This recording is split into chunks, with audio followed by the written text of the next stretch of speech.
ਲਓ ਜੀ, ਸਭ ਤੋਂ ਪਹਿਲਾਂ ਅਸੀਂ ਚੱਲਨੇ ਆ ਹੱਟ ਦੀ ਤਰਫ। ਅਬਦੁਲ ਹਾਦੀ ਹੱਟ ਦੀ ਤਰਫ ਜਾ ਰਿਹਾ। ਚਲੋ ਜੀ, ਦਿਖਾਓ ਦੋ ਸਾਨੂੰ ਕਿ ਇਹ ਹੱਟ ਜਿਹੜੀ ਕੈਸੀ ਹੈ। ਸਭ ਤੋਂ ਪਹਿਲਾਂ ਜੀ ਇਹ ਦੇਖ ਸਕਦੇ ਹੋ ਦਰਖਤਾਂ ਦੇ ਨਾਲ ਲੱਕੜਾਂ ਜਿਹੜੀਆਂ ਨਾ ਚਿਣ ਕੇ ਤੇ ਬੜੀ ਖੂਬਸੂਰਤ ਜਨਾਬ ਇਹ ਹੱਟ ਜਿਹੜੀ ਉਹ ਬਣਾਈ ਹੋਈ ਹੈ। ਤੇ ਚੱਲਣੇ ਅਸੀਂ ਹੱਟ ਦੇ ਅੰਦਰ। ਹਾਦੀ ਸਾਹਿਬ ਆ ਜਾਓ। ਇਹ ਜਨਾਬ ਦਰਵਾਜ਼ਾ ਹੈ, ਬੜੀ ਖੂਬਸੂਰਤੀ ਦੇ ਨਾਲ ਦਰਵਾਜ਼ਾ ਬਣਾਇਆ। ਕਿਆ ਬਾਤ ਹੈ ਜੀ, ਜ਼ਬਰਦਸਤ। ਲਓ ਜਨਾਬ, ਅਸੀਂ ਇੱਥੇ ਲੇਟ ਗਏ ਆ। ਬੜਾ ਜ਼ਬਰਦਸਤ ਬੈੱਡ ਬਣਾਇਆ ਵੇ, ਉੱਪਰ ਪਰਾਲੀ ਪਾਈ ਹੈ ਗਰਮ। ਤੇ ਜਨਾਬ ਨਿੱਘੀ ਜਿਹੜੀ ਹੈ ਨਾ ਇਹ ਝੌਂਪੜੀ ਅੰਦਰੋਂ, ਤੇ ਬੜਾ ਸਰੂਰ ਤੇ ਬੜਾ ਸਕੂਨ ਹੈ ਇੱਥੇ।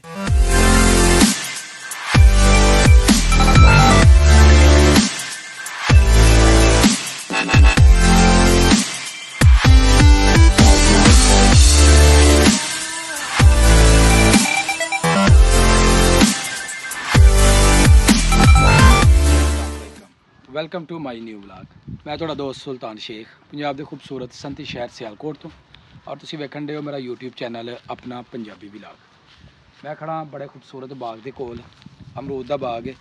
ਔਰ ਸਾਰੇ ਬਾਗਾਂ ਦੀ ਤਕਰੀਬਨ ਤੁਹਾਨੂੰ ਸੈਰ ਕਰਵਾਈ, ਲੇਕਿਨ ਇਹ ਇੱਕ ਬਾਗ ਜਿਹੜਾ ਸੀ ਇਹ ਰਹਿੰਦਾ ਸੀ। ਹੋਰ ਵੀ ਬੜੇ ਬਾਗ ਨੇ, ਲੇਕਿਨ ਇਸ ਬਾਗ ਦੀ ਤੁਹਾਨੂੰ ਜਿਹੜੀ ਨਾ ਬੜੀ ਜ਼ਬਰਦਸਤ ਖਸੂਸੀਅਤ ਆਪਣੀ ਅੱਜ ਦੀ ਵੀਡੀਓ ਦੇ ਵਿੱਚ ਦਿਖਾਵਾਂਗਾ। ਮੇਰੇ ਨਾਲ ਰਹੀਓ ਜੀ। ਸਭ ਤੋਂ ਪਹਿਲਾਂ ਆਪਣੇ ਦੋਸਤ ਨੂੰ ਕਰ ਲਓ ਸਬਸਕ੍ਰਾਈਬ, ਆਪਣੇ ਭਾਈ ਨੂੰ ਸਬਸਕ੍ਰਾਈਬ ਕਰ ਲਓ, ਤਾਂ ਕਿ ਆਉਣ ਵਾਲੀ ਵੀਡੀਓ ਤੁਹਾਡੇ ਤੱਕ ਬਰ ਵਕਤ ਪਹੁੰਚਦੀ ਰਹੇ ਤੇ ਸਾਡੀ ਨਾਲੇ ਹੁੰਦੀ ਜਾਏ ਹੌਸਲਾ ਅਫਜ਼ਾਈ। ਤੇ ਬਾਗ ਦੀ ਜੀ ਸਭ ਤੋਂ ਅਹਿਮ ਖਸੂਸੀਅਤ ਇਹ ਵੇ ਕਿ ਇੱਥੇ ਬੜੇ ਖੂਬਸੂਰਤ ਹੱਟ ਜਿਹੜੇ ਨੇ ਉਹ ਬਣੇ ਹੋਏ ਨੇ। ਤੇ ਤੁਹਾਨੂੰ ਸਭ ਤੋਂ ਪਹਿਲਾਂ ਇਹਨਾਂ ਝੌਂਪੜੀਆਂ ਦੀ ਜਿਹੜੀ ਹੈ ਨਾ ਉਹ ਸੈਰ ਕਰਵਾਵਾਂਗੇ, ਕਿਸ ਤਰੀਕੇ ਦੇ ਨਾਲ, ਕਿੰਨੀ ਮਿਹਨਤ ਦੇ ਨਾਲ ਇਹਨਾਂ ਨੂੰ ਬਣਾਇਆ ਗਿਆ, ਔਰ ਕਿਸ ਕਦਰ ਜਿਹੜਾ ਜਨਾਬ ਇਹ 'ਚ ਖੂਬਸੂਰਤੀ ਲੱਕੜਾਂ ਦੀ ਮਦਦ ਦੇ ਨਾਲ ਪਾਈ ਗਈ ਹੈ। ਤੇ ਫਿਰ ਉਸ ਤੋਂ ਬਾਅਦ ਚਲਾਂਗੇ ਜੀ ਬਾਗ ਦੇ ਅੰਦਰ, ਤੇ ਤੁਹਾਨੂੰ ਬਾਗ ਦੀ ਕਰਵਾਵਾਂਗੇ ਸੈਰ। ਤੇ ਮੇਰੇ ਨਾਲ ਹੈ ਜੀ ਅਬਦੁਲ ਹਾਦੀ ਨੂੰ ਕਹਿੰਦੇ ਆ ਜੀ। ਚਲੀਏ ਤੇ ਕਰੀਏ ਜੀ ਆਪਣੇ ਦੋਸਤਾਂ ਦੇ ਨਾਲ ਇਸ ਹੱਟ ਨੂੰ ਔਰ ਇਸ ਬਾਗ ਨੂੰ ਐਕਸਪਲੋਰ। ਲਓ ਜੀ, ਸਭ ਤੋਂ ਪਹਿਲਾਂ ਅਸੀਂ ਚੱਲਨੇ ਆ ਹੱਟ ਦੀ ਤਰਫ। ਅਬਦੁਲ ਹਾਦੀ ਹੱਟ ਦੀ ਤਰਫ ਜਾ ਰਿਹਾ। ਚਲੋ ਜੀ, ਦਿਖਾਓ ਦੋ ਸਾਨੂੰ ਕਿ ਇਹ ਹੱਟ ਜਿਹੜੀ ਕੈਸੀ ਹੈ। ਸਭ ਤੋਂ ਪਹਿਲਾਂ ਜੀ ਇਹ ਦੇਖ ਸਕਦੇ ਹੋ ਦਰਖਤਾਂ ਦੇ ਨਾਲ ਲੱਕੜਾਂ ਜਿਹੜੀਆਂ ਨਾ ਚਿਣ ਕੇ ਤੇ ਬੜੀ ਖੂਬਸੂਰਤ ਜਨਾਬ ਇਹ ਹੱਟ ਜਿਹੜੀ ਉਹ ਬਣਾਈ ਹੋਈ ਹੈ। ਤੇ ਚੱਲਣੇ ਅਸੀਂ ਹੱਟ ਦੇ ਅੰਦਰ। ਹਾਦੀ ਸਾਹਿਬ ਆ ਜਾਓ। ਇਹ ਜਨਾਬ ਦਰਵਾਜ਼ਾ ਹੈ, ਬੜੀ ਖੂਬਸੂਰਤੀ ਦੇ ਨਾਲ ਦਰਵਾਜ਼ਾ ਬਣਾਇਆ। ਕਿਆ ਬਾਤ ਹੈ ਜੀ, ਜ਼ਬਰਦਸਤ। ਇੱਥੇ ਜਦੋਂ ਜਨਾਬ ਹੁੰਦੀ ਹੈ ਨਾ ਗਰਮੀ, ਤੇ ਬੜੀ ਸਕੂਨ ਵਾਲੀ ਜਗ੍ਹਾ। ਇੱਥੇ ਵਿਛਾਈ ਜਾਏ ਦਰੀ ਚਟਾਈ ਤੇ ਆਰਾਮ ਸਕੂਨ ਦੇ ਨਾਲ ਜਨਾਬ ਰਿਹਾ ਜਾਏ। ਤੇ ਇਹ ਦੇਖ ਸਕਦੇ ਹੋ ਸਾਹਮਣੇ ਮੱਛਰਦਾਨੀਆਂ ਨੇ, ਮੱਛਰ ਤੋਂ ਬਚਣ ਵਾਸਤੇ ਇਸ ਵੇਲੇ ਪੈਕ ਨੇ। ਹਾਦੀ ਸਾਹਿਬ ਕੈਸੀ ਲੱਗਾ ਇੱਥੇ? ਬਹੁਤ ਅੱਛਾ। ਇਹ ਬੜੇ ਜਨਾਬ ਖੂਬਸੂਰਤੀ ਦੇ ਨਾਲ ਵੇਖ ਸਕਦੇ ਹੋ ਲੱਕੜੀਆਂ ਜਿਹੜੀਆਂ ਨੇ ਚਿਣੀਆਂ ਹੋਈਆਂ ਨੇ, ਤੇ ਤੋੜ ਤੱਕ ਜਿਹੜਾ ਨਾ ਉੱਪਰ ਤੱਕ ਗਈਆਂ ਨੇ। ਉੱਪਰ ਛੱਤ ਜਿਹੜੀ ਹੈ ਬਣਾਈ ਗਈ ਹੈ। ਤੇ ਇਹ ਦਰਵਾਜ਼ਾ ਤੁਹਾਨੂੰ ਬੰਦ ਕਰਕੇ ਦਿਖਾਉਂਦੇ ਆ। ਇਹ ਜਨਾਬ ਦਰਵਾਜ਼ਾ ਇਹ ਬੰਦ ਹੋ ਗਿਆ, ਤੇ ਕਿਉਂਕਿ ਇਹਨੂੰ ਜ਼ਿਆਦਾ ਬੰਦ ਨਹੀਂ ਕੀਤਾ ਜਾਂਦਾ, ਇਸ ਵਾਸਤੇ ਇਹਨੂੰ ਜ਼ਰਾ ਐਸਨੇ ਅਸੀਂ ਰੱਖਾਂਗੇ। आप चीज़ों का हाथ ना लगाना, नहीं तो लकड़ियाँ कहीं गिरे तो ना हमारे ऊपर ना लगे। ਨਹੀਂ ਯਾਰ, ਇਹ ਜੀ ਉੱਪਰ ਜਾਣ ਵਾਸਤੇ ਸੀੜੀਆਂ, ਤੇ ਦੇਖਣਾ ਭਲਾ ਸੀੜੀਆਂ ਤੇ ਚੜ੍ਹਨੇ ਆ ਕਿ ਸਾਡਾ ਵਜ਼ਨ ਵੀ ਜਿਹੜੀਆਂ ਨਾ ਚੱਲਦੀਆਂ ਨੇ ਕਿ ਨਹੀਂ, ਜਾਂ ਖੋਖਲੀਆਂ ਹੋ ਗਈਆਂ ਨੇ। ये तो टूटी है ये देखो, चढ़ो ज़रा ऊपर, चढ़ो ज़रा, चढ़ो तो सही ज़रा। सोच के भी नाम है। नहीं होता, ध्यान से। ਇਹ ਜੀ ਹਾਦੀ ਉੱਪਰ ਜਾ ਰਿਹਾ ਵੇ, ਤੇ ਤੁਸੀਂ ਵੇਖ ਸਕਦੇ ਹੋ। ਹਾਂਜੀ ਹਾਦੀ ਸਾਹਿਬ ਮਤ ਹੈ। है तो सही मजा। ਹਾਂ ਧਿਆਨ ਸੇ ਹੈ। दाल वाफल लग रहा ਹਾਂ ਡਰ ਲੱਗ ਰਿਹਾ, ਕਹਿ ਰਿਹਾ ਜੀ ਡਰ ਲੱਗਣ ਡਿਆ ਵੇ। ਠੀਕ ਹੈ, ਨੀਚੇ ਆ ਜਾਓ। ਤੇ ਹੁਣ ਚੱਲਣਾ ਜੀ ਇਸ ਤਰ੍ਹਾਂ ਜਿਹੜੀ ਝੌਂਪੜੀ ਸੀ ਉਹਦੇ ਅੰਦਰ ਪੂਰਾ ਕਮਰਾ ਬਣਿਆ, VIP ਕਿਸਮ ਦਾ ਕਮਰਾ ਹੈ। ਤੇ ਹੁਣ ਇਹਦੇ ਅੰਦਰ ਚੱਲਨੇ ਆ। ਹਾਦੀ ਸਾਹਿਬ ਚੁੱਕੋ ਜ਼ਰਾ, है। शुरुआत आप। ਮੈਂ ਕਰੂੰ। ਡਰ ਲੱਗ ਰਿਹਾ ਆਪਕੋ? ਹਾਦੀ ਨੂੰ ਲੱਗਣ ਡਿਆ ਜੀ ਡਰ। ਤੇ ਸਭ ਤੋਂ ਪਹਿਲਾਂ ਜੀ ਅਸੀਂ ਆਪਣੇ ਗਲਾਸਿਸ ਜਿਹੜੇ ਨਾ ਹੁਣ ਉਤਾਰਾਂਗੇ। ਇਹ ਲਓ ਜੀ ਹਾਦੀ ਸਾਹਿਬ, ਇਹ ਗਲਾਸਿਸ ਉਤਾਰ ਲਏ ਨੇ, ਇਹਨਾਂ ਨੂੰ ਲਗਾ ਲਿਆ ਸਾਂ ਉੱਪਰ ਇਹ। ਠੀਕ ਹੈ, ਤੇ ਚਲੋ ਜੀ ਹੁਣ ਇਹਦੇ ਅੰਦਰ ਚੱਲਨੇ ਆ। ਵਾਓ, ਜ਼ਬਰਦਸਤ ਹੈ ਜੀ, ਖੂਬਸੂਰਤ। ਇੱਥੇ ਅੱਗ ਜਲਾਈ ਸੀ, ਔਰ ਇਹ ਜਨਾਬ ਬੈਠਣ ਵਾਸਤੇ ਇੱਥੇ ਜ਼ਰਾ ਅਸੀਂ ਬੈਠਨੇ ਆ।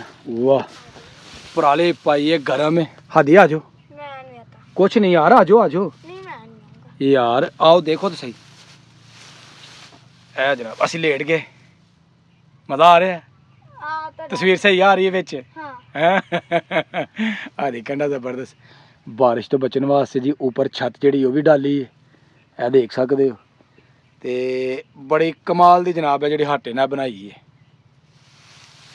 ਲਓ ਜਨਾਬ ਅਸੀਂ ਇੱਥੇ ਲੇਟ ਗਏ ਆ ਬੜਾ ਜ਼ਬਰਦਸਤ ਬੈੱਡ ਬਣਾਇਆ ਵੇ ਉੱਪਰ ਪਰਾਲੀ ਪਾਈ ਹੈ ਗਰਮ ਤੇ ਜਨਾਬ ਨਿੱਘੀ ਜਿਹੜੀ ਹੈ ਨਾ ਇਹ ਝੌਂਪੜੀ ਅੰਦਰੋਂ ਤੇ ਬੜਾ ਸਰੂਰ ਤੇ ਬੜਾ ਸਕੂਨ ਹੈ ਇੱਥੇ ਤੇ ਇਹ ਵੇ ਪੁਰ ਸਕੂਨ ਜ਼ਿੰਦਗੀ ਤੇ ਨਾਲ ਪਾਣੀ ਦੀਆਂ ਬੋਤਲਾਂ ਸਿਰਫ ਉਹ ਵੀ ਰੱਖੀਆਂ ਨੇ ਕਿ ਅਗਰ ਕਿਸੇ ਨੂੰ ਪਿਆਸ ਲੱਗੇ ਪਾਣੀ ਇੱਥੋਂ ਪੀਏ ਕਿਤੇ ਦੂਰ ਜਾਣ ਦੀ ਜ਼ਰੂਰਤ ਨਹੀਂ ਤੇ ਹੁਣ ਜਨਾਬ ਇੱਥੋਂ ਅਸੀਂ ਉੱਠਣੇ ਆ ਤੇ ਹੁਣ ਅਸੀਂ ਚੱਲਣੇ ਆ ਬਾਹਰ ਦੀ ਤਰਫ ਤੇ ਤੁਹਾਨੂੰ ਦਿਖਾਣੇ ਜਨਾਬ ਬਾਗ ਦੀ ਸੂਰਤ ਹਾਲ ਇਹਦੇ ਉੱਪਰ ਅਸੀਂ ਕਰ ਦਾਂਗੇ ਜਨਾਬ ਪਰਦਾ ਯਾਨੀ ਇਹ ਦਰਵਾਜ਼ਾ ਜਿਹੜਾ ਇਹ ਹੋ ਗਿਆ ਤੇ ਹੁਣ ਇਹ ਜਨਾਬ ਬਾਗ ਵਾਹ ਜੀ ਵਾਹ ਕੀ ਬਾਗ ਦੇ ਨਾਲ ਇਸ ਵੇਲੇ ਫਲ ਤੇ ਨਹੀਂ ਹੈ ਕੋਈ ਵੀ ਕਿਤੇ ਕਿਤੇ ਕੋ ਅਮਰੂਦ ਹੋ ਸਕਦਾ ਚਿਤੜੀ ਵਾਲਾ ਅਮਰੂਦ ਉਹ ਕੇਲਾ ਤਾਂ ਅਸਾਂ ਸੁਣਿਆ ਸੀ ਚਿਤੜੀ ਵਾਲਾ ਲੇਕਿਨ ਅਮਰੂਦ ਜਿਹੜਾ ਨਾ ਉਹ ਚਿਤੜੀ ਵਾਲਾ ਨਹੀਂ ਵੇਖਿਆ ਤੇ ਅੱਜ ਤੁਹਾਨੂੰ ਦਿਖਾਣੇ ਚਿਤੜੀ ਵਾਲਾ ਅਮਰੂਦ ਤੇ ਇਹ ਜਨਾਬ ਇਹ ਜੋ ਚਿਤੜੀ ਵਾਲਾ ਅਮਰੂਦ ਇਹ ਦੇਖ ਲਓ ਖਾਣੇ ਆ ਭਲਾ ਹਾਜੀ ਸਾਹਿਬ जी ਆਲੂ ਖਾਓ ਤੁਸੀਂ ਵੀ दे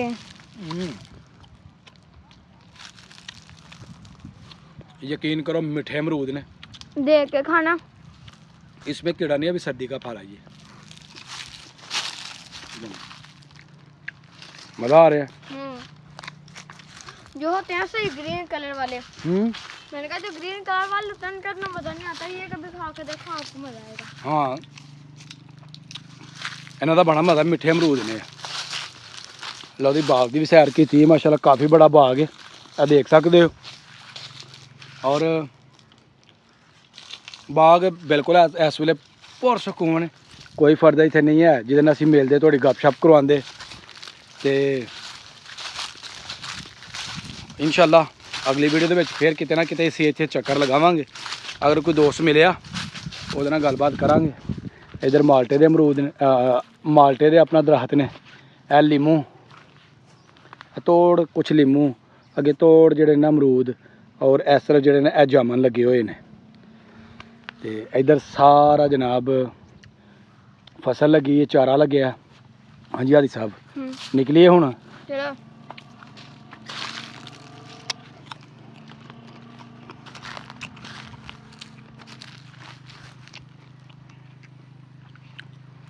माशाल्लाह जी तुहानूं झोंपड़ियां दिखाइयां उस तो बाद बाग की सैर करवाई बड़ा मज़ा इत्थे आया क्योंकि पुरसकून जगह वे तुहानूं कैसी लगी कमेंट बॉक्स दे विच जरूर दस्सिओ इहदे नाल ही मेरी अज दी वीडियो होगी मुकम्मल अगर वीडियो लगे चंगी वीडियो नूं लाइक करना है कमेंट बॉक्स दे विच हाज़री लगानी है तो जो दोस्त चैनल ते नए ने जल्दी जल्दी चैनल नूं सबसक्राइब कर लो ताकि आने वाली वीडियो तुहाडे तक बर वक्त पहुँचती रहे मैनूं दवो इजाज़त हमेशा खुश रहो आबाद रहो अल्लाह हाफिज़।